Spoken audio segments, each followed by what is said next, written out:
Hello, I'm Harley Schlanger of the Schiller Institute. Welcome to our webcast with our founder and president, Helga Zepp LaRouche. It's December 15th, 2019. Events over the last weeks surrounding impeachment and other things have made very clear that the real issue we're dealing with is war and peace. We had the vote of 2 articles of impeachment in the Judiciary Committee, the release of the Horowitz report and commentary on it, and then also some very interesting comments, revealing comments from Nancy Pelosi.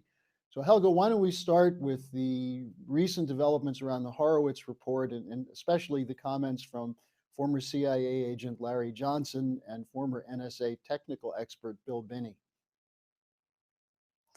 Well, I think the most noteworthy thing is that the signs that the impeachment coup, and Trump has called it a coup and it is a coup, may actually backfire big time.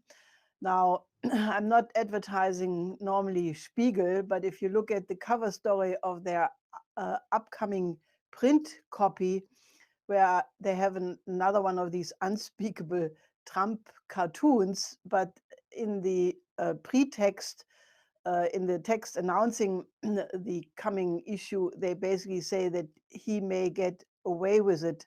With other words, that the impeachment may fail.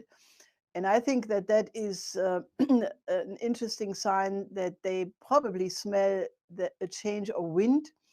And I think the most interesting for our viewers, that is you, is actually a program which our colleagues from LaRouche PAC did last Thursday, where you had Bill Binney, who is the person who has the absolute forensic proof that there was no Russian hack in the computers of the DNC. With other words, he has provided many times details that the whole story on which Russiagate was built was a lie, because the speed with which the information was downloaded or actually retrieved speaks for a download and not for a hack via the internet. Now, that evidence has never been published. It was introduced into the trial of Roger Stone, but the judge did not accept it.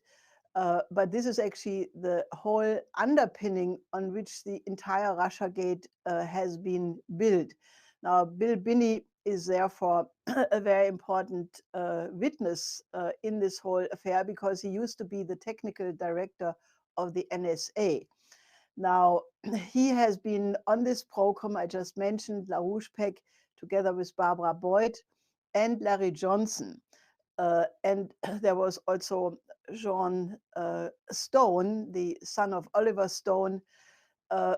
And this program, I think, is a must look for anybody who wants to get to the bottom of it. The very reason is that it symbolizes or establishes that there is now a growing number of whistleblowers in the United States around the FIPS, the Veterans for Intelligence Sanity, who are actually, pointing to the fact that this whole story of the impeachment which was first the Russiagate and then the Ukraine gate, that cannot be maintained. Now, in this program in particular, they establish also some very important criticism of the Horowitz report. Now, Horowitz, who is the Inspector General of the Department of Justice, issued this report, which, according to them, does a pretty good job to establish the unbelievable criminality of the FBI.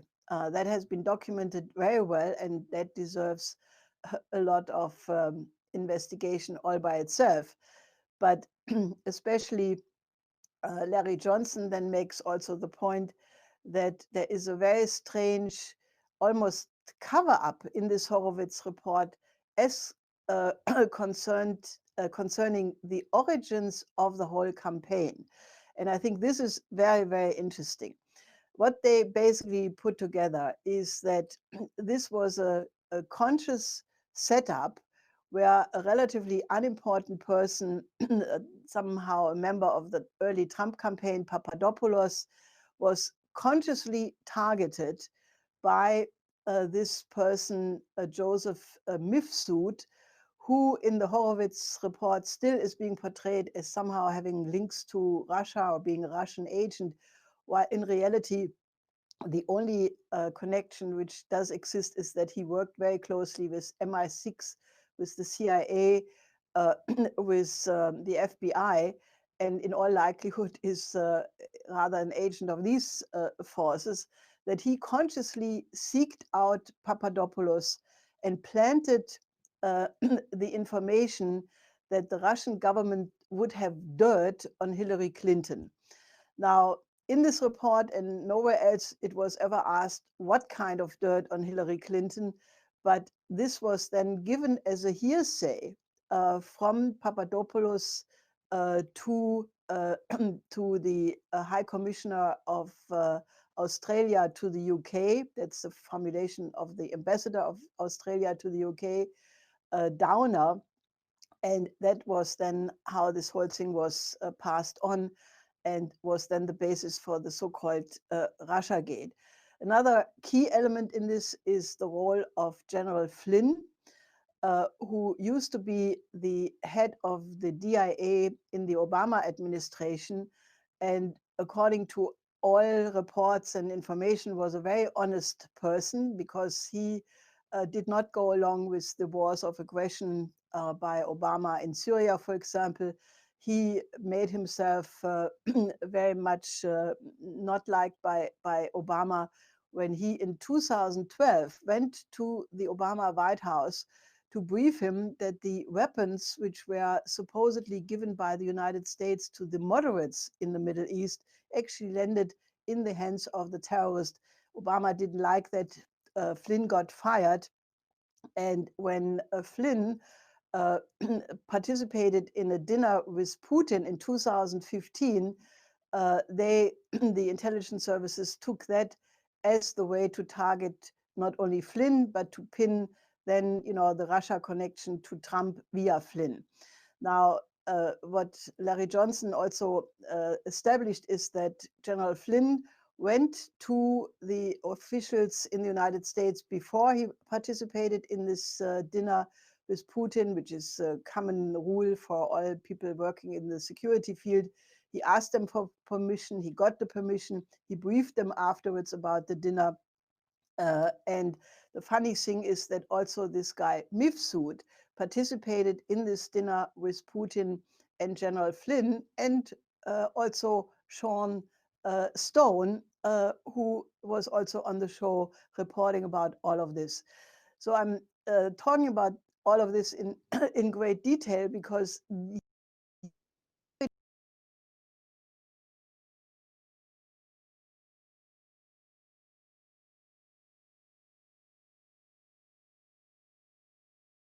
must make himself or herself familiar with these facts, because if you would listen to the mainstream media in Europe or in the United States for that matter, you would never have an inkling what is going on, and that this was this so-called Russiagate and the whole coup was an intelligence operation targeting Trump from the very beginning, targeting Flynn before that. And I think this sheds a completely different light on what's going on with this whole affair. And I think it's a must read and must becoming aware of anybody who wants to have a competent judgment on the present strategic situation. I think it's crucial to note also that Attorney General Barr and his chief prosecutor Durham commented on the Horowitz report, and they basically disagreed with his conclusion that there was no malign intent, and they're continuing to work on their investigation. Now, another comment that was very significant was that of civil liberties attorney Alan Dershowitz. Helga, what do you think of his comments that this is the whole impeachment is an attempt to destroy the office of the American presidency and turn us into a parliamentary system? Important because, if the impeachment of a president in a presidential system can be done on the grounds of a partisan opposition, because at this point it's just the Democrats which want to use that to weaponize the impeachment in order to get rid of Trump, because they fear correctly that in the 2020 election they cannot win an honest election campaign. Dershowitz makes the point that if that goes through, a very dangerous precedent is being created by destroying the republic conception and the presidential system and replacing it with a British parliamentarian system whereby a prime minister can be gotten rid of just because of a majority in the parliament. Now, I think this is indeed very important, because we can see not only in Great Britain with the Brexit, but also all over Europe, that the parliamentarian system is not functioning anywhere where you would really have a protection of the common good, or the democracy for that matter. So I think this argument that that behind that is an effort to weaponize the impeachment process, and that must not be tolerated, is a very, very important argument. It's worth noting that your late husband, Lyndon LaRouche, particularly zeroed in on this danger of America being turned into a parliamentary system many years ago by taking away the power of the president. Now, speaking of which, we have some very interesting comments coming from Nancy Pelosi, perhaps inadvertently, about why she didn't go for impeachment against Bush. She lied about when they decided it, and she said what this is really about is not Ukraine, but all roads lead to Putin. What do you make of Pelosi's comments, Helga? Well, I don't know. Mrs. Pelosi has somehow revealed her inability to even stick to her lies. And that's not a good thing for somebody in that position. I mean, first of all, she admitted in a comment to a student at Johns Hopkins University that she knew everything about the fact that there were no weapons of mass destruction in Iraq in 2003, that she was told that in her capacity as a ranking member of the Intelligence Committee, even before she was Speaker of the House, and that she knew it was a conscious lying to the public. Now, for her to admit that is quite incredible, because the Iraq War, which was based on lies, there were no weapons of mass destruction, as people very well remember, led to millions of people to lose their life. I think around 1 million Iraqis in the war, and then many more millions after the war because of the sanctions, because of the devastation of the war. And it naturally also led to the loss of life of, I think, 8,000 American soldiers. But also then naturally it contributed to the refugee crisis, which has torn Europe apart and has created an incredible suffering for many millions of people. So for her to basically say, yeah, I knew all of that, and then not acting to try to stop it, I mean, that destroys her entire credibility. And I would really think that everybody who was concerned about these wars, we should demand investigations, because to the credit of Schröder and the French president Giscard at the time, they opposed the war and they did not participate in it. But there was nevertheless war crimes committed, and I think that it is owed to the victims of this lie, or this war based on lies, that justice be reestablished. So I would really call on all people who are concerned about justice, international law, human rights, and democracy for that matter, that this should be taken up. This should not just pass by. Now, Pelosi lied also on another matter. She in one instance said that, the impeachment was a very recent thing. And then in another comment, she said, oh, we were at it for 2.5 years, which is true, because we know that there were tweets and so forth from January 2017, where the coup and the impeachment was already planned then. Now, Trump tweeted on that and basically pointed to the fact that, she was caught a liar on that point too. So I think Pelosi is completely discredited, and the way she talks has also caused many people to ask, if she was sober when she made these statements. So I think, that much for the key decision of her to switch to the impeachment camp. I think she is really, totally discredited in every respect. Well, and speaking of lies and wars, we have this interesting report coming out on Afghanistan that we've been lied to repeatedly, and this is something which also should be investigated, shouldn't it? Yeah, this is incredible. Of all places, the Washington Post revealed that, the American administration over years, after all this war is going on for 19 years, lied about supposed progress being made, while in reality the situation on the ground in Afghanistan is absolutely horrendous. And so I think this is also one of the lies which should be investigated. Presidential candidate Tulsi Gabbard announced that she will start a congressional hearing about that. And I think that is just one more of the failures, of the policies. And I think this is, this is another thing worth thinking about, that the neoliberal neocon establishments of the West obviously are confronted with an utter failure of their policies in every respect. If you think back, Fukuyama, after the collapse of the Soviet Union, declared the end of history. And this implied that now democracy and the Western neoliberal model would spread around the world. Well, and if you look at the present situation, you can see that that neoliberal model is completely, utterly failing. You have mass demonstrations of literally millions of people in the streets. If you look at Chile, 2 million people are out on the street almost every day and every night. You have mass demonstrations in many countries around the globe, Pakistan, Iraq, Iran, Lebanon, Algeria. Naturally, the French general strike is continuing, probably throughout Christmas. The German farmers are out with tractors, every weekend now in different cities.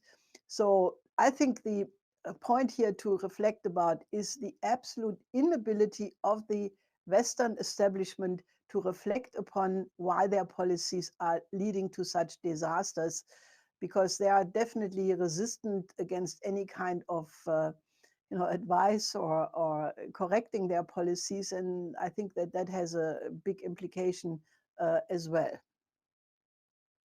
Well, we saw that in two other conferences recently. The first one to bring up is the NATO conference, where it's a Cold War scenario, even as there are very interesting developments with the Trump-Lavrov meeting, the Normandy 4 meeting.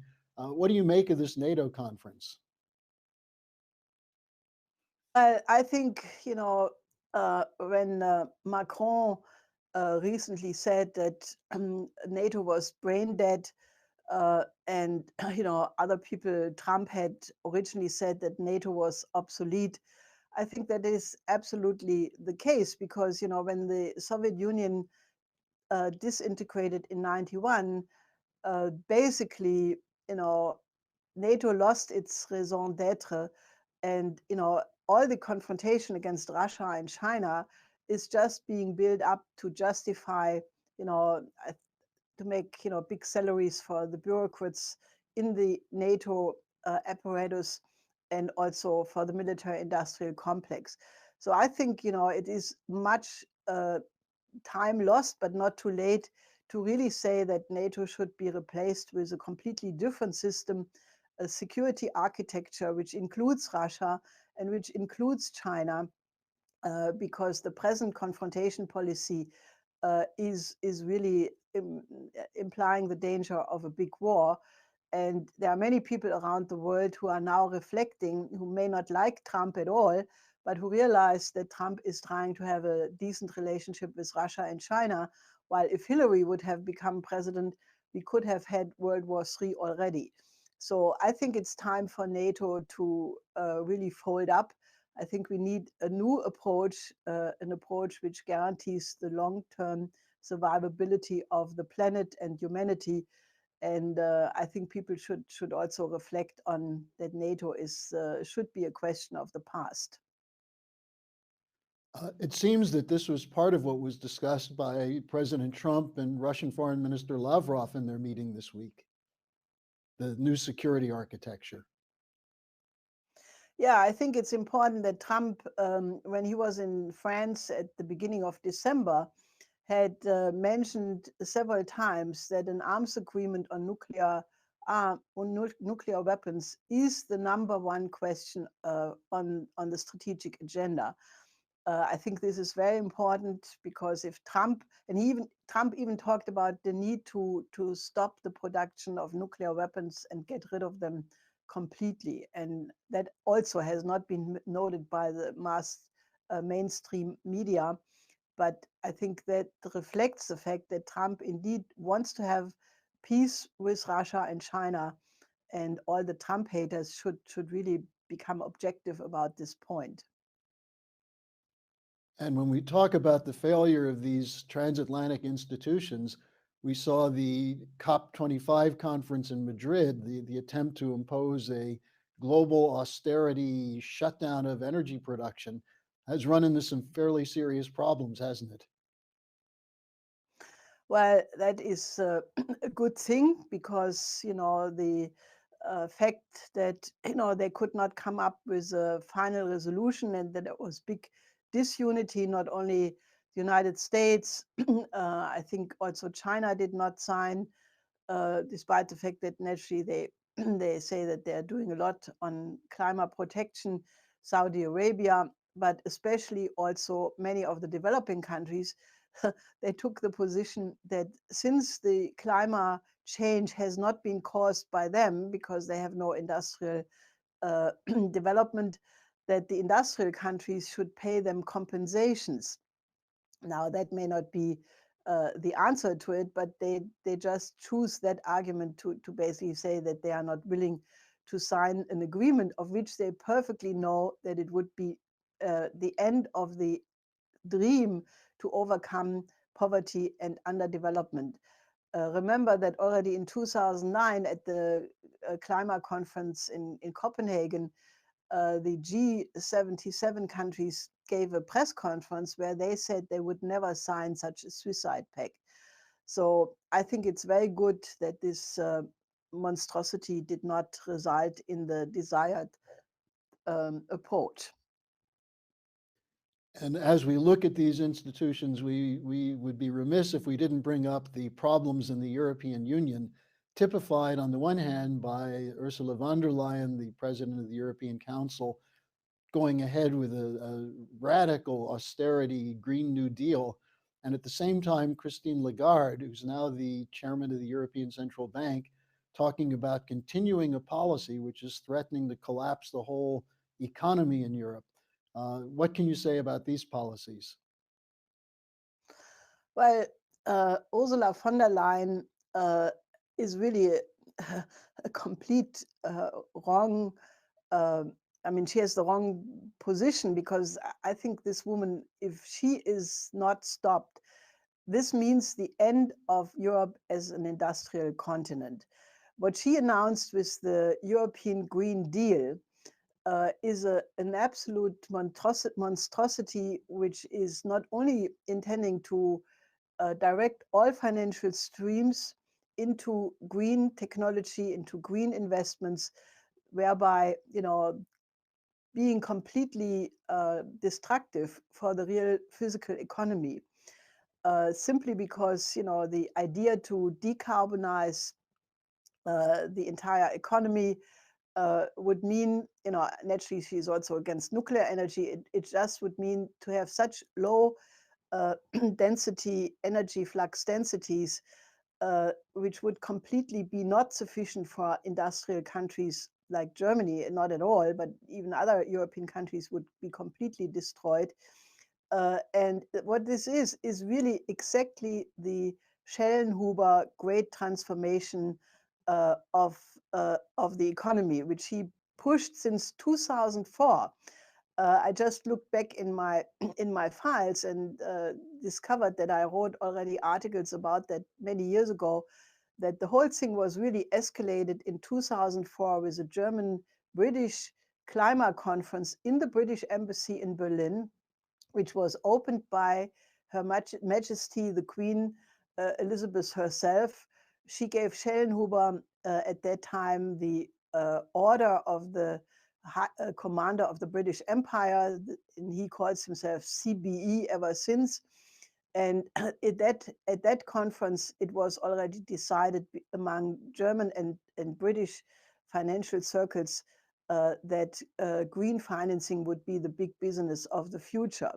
And that naturally led to this report, which the Schellenhuber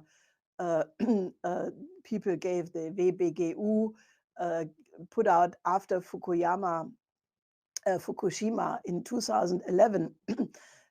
And this idea to have a complete transformation of the world economy, decarbonize every economy on the world until 2050, and some radicals are now talking about 2030, it just would mean total population reduction, simply because it would destroy entire branches of industry.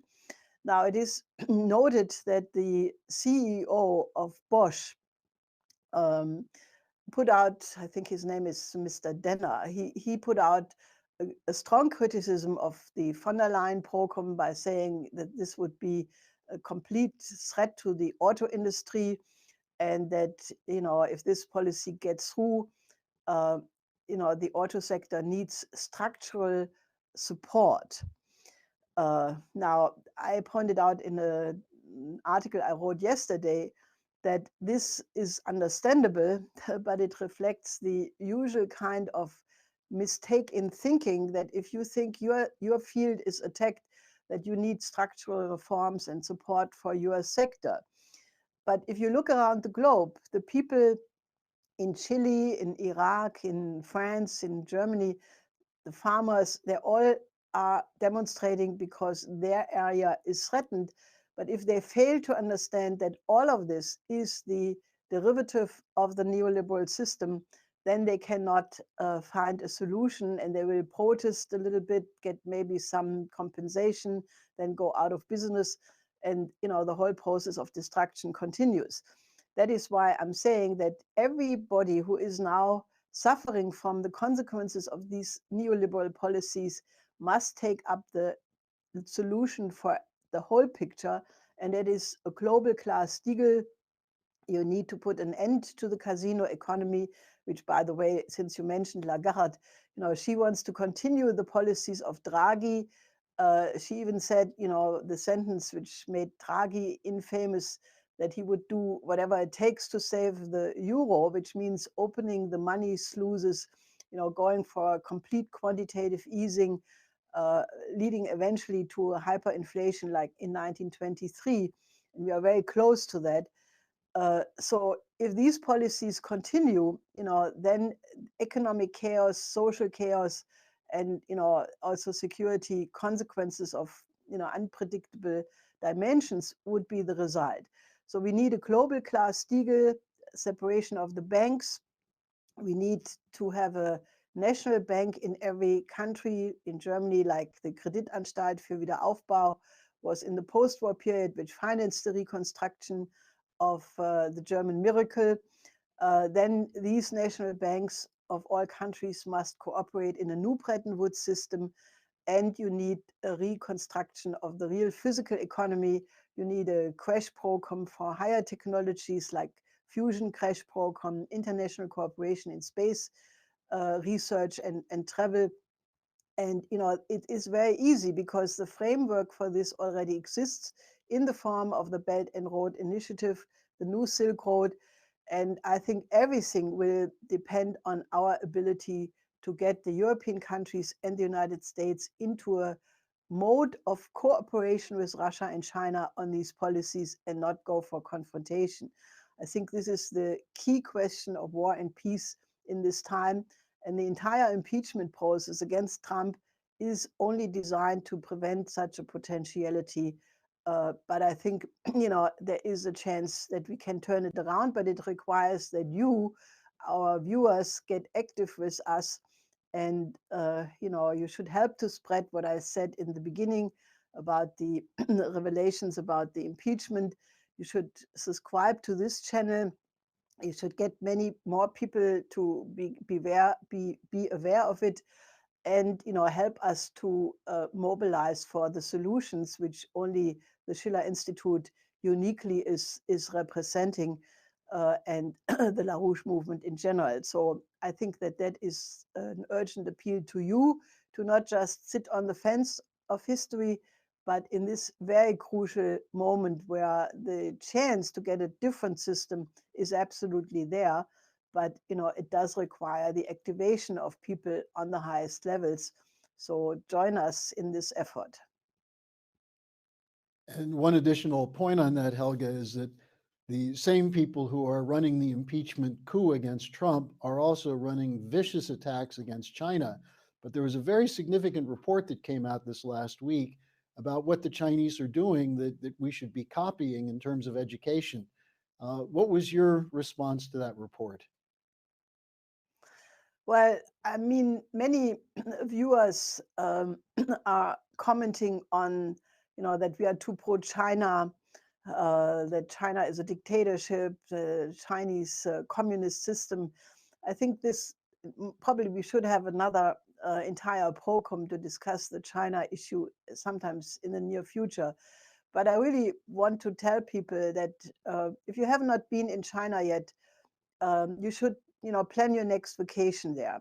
Just go and see and look at the incredible development which is taking place there. We have published a new pamphlet, uh, saying that the McCarthy like targeting of Trump and China, which comes from the same circles, must be stopped. So get a copy of this pamphlet, help us to distribute it. Um, and in this pamphlet, I have a picture I took in 1971 in China, nearby Shanghai, in the countryside, which shows you how extremely underdeveloped China was. And just beside that is a picture with the modern fast train system. And just by looking at the transformation of transport in China in 40 years, it gives you an incredible insight what kind of directionality this country is developing in. Now, this has nothing to do with the kind of communism which existed in the Soviet Union or the GDR for that matter, but it is socialism with Chinese characteristics. And that means it's absolutely, created by Confucian principles, which are sort of in the genes of the Chinese population since 2,500 years. Now, I want to just point to the fact that the PISA study, this is the study which is made every 3 years, testing 15-year-olds in terms of 3 important fields: their reading ability, mathematics, and sciences, that in all 3 categories this year, the Chinese pupils were the top, while Germany and the United States, for example, are in the middle field, falling actually in terms of their ratings. So obviously, there was an article in the Chinese media which said, well, maybe the West should reflect of maybe this excellent education result in China has something to do with the policies of China and the success of the Chinese model. So I would give that as food for thought for you, to start to get rid of your prejudices and inform yourself what is really going on and why it is that the Chinese model is being so attractive for many developing countries, because it opens up a perspective for them to overcome their own poverty and underdevelopment. But this is the reason why we put out this pamphlet, which you can either download from our website or you can get a print copy if you write to us, but help us to distribute it and have a real serious discussion, because that is very much in need. That rather than having, party line prejudices, that we really have a debate, about the future of humanity, about what are the right policies, how can we get back to the idea that the future is something, which we can shape and create and make positive for all of humanity, rather than just trotting our, usual ways and be just unconscious of what history really is all about at this incredibly very, very exciting moment. So get active with us, and otherwise I wish you Merry Christmas. And for those of you who want to go deeper into this whole China question, we have the original Eurasian Land Bridge Report, which is a thorough study that was done by the Schiller Institute. So Helga, with that, thank you very much, and we'll see you again next week. Yes, next week.